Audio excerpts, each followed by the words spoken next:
بسم اللہ الرحمن الرحیم۔ کہانی نا اتفاقی کا انجام۔ اب دونوں بیلوں کی تھکن دور ہو چکی تھی۔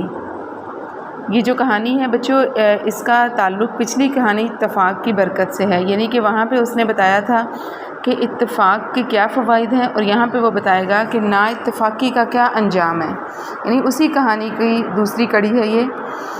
جی ہم شروع کرتے ہیں۔ اب دونوں بیلوں کی تھکن دور ہو چکی تھی، اپنی طاقت پر مغرور تھے۔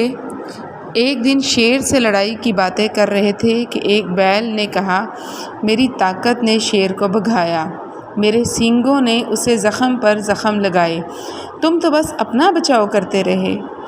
دوسرے نے جواب دیا، واہ، اگر میں چستی سے اسے سینگوں پر نہ لیتا تو شیر تمہارا تیا پانچا ہی کر ڈالتا۔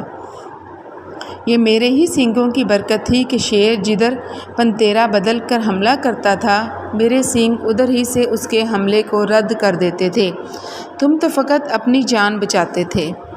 تو میں سے تلخی اتنی بڑھی کہ دونوں میں اتفاق نہ رہا۔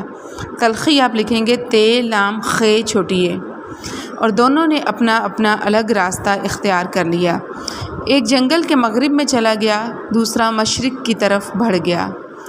اتنے دنوں میں شیر تندرست ہو چکا تھا اور دور سے ہی بیلوں کو دیکھا کرتا، مگر جب ان میں اتفاق نہ رہا تو شیر کو اپنے وارے نیارے نظر آئے، اور ایک بیل کی طاق میں گھات لگا کر بیٹھ گیا۔ گھات یعنی اس کا نشانہ باندھ کر، انتظار کر کے۔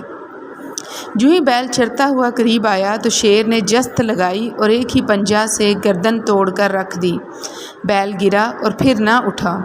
شیر نے جی بھر کر تازہ گوشت کھایا اور اپنی کچھار میں جا کر سو رہا۔ اگلے دن اٹھا اور دوسرے بیل کی تلاش میں نکل کھڑا ہوا۔ یہ بیل بھی اسے جلد ہی مل گیا۔ شیر ایک جھاڑی کے پیچھے چھپ کر بیٹھ گیا اور دل ہی دل میں اس کے گوشت کا مزہ لینے لگا۔ بیل بے خبر چر رہا تھا، اس کو خیال بھی نہ تھا کہ دشمن اس کی طاق میں ہے۔ جو ہی جھاڑی کے قریب آیا، شیر انگڑائی لے کر اٹھا اور چھلانگ لگا کر بیل کی پیٹھ پر جا بیٹھا۔ بیل نے بتھیرا جھٹکا، سینگ ہلائے، مگر شیر نے اپنے پنجوں سے اس کی کھال ادھیڑ دی، اور ایک پنجہ اس زور سے گردن پر مارا کہ گردن ایک طرف لڑک گئی اور بیل زمین پر گر کر مر گیا۔ شیر نے اس کا گوشت کھایا، لہو پی کر اپنی پیاس بجھائی اور دھاڑتا ہوا ایک طرف کو نکل گیا۔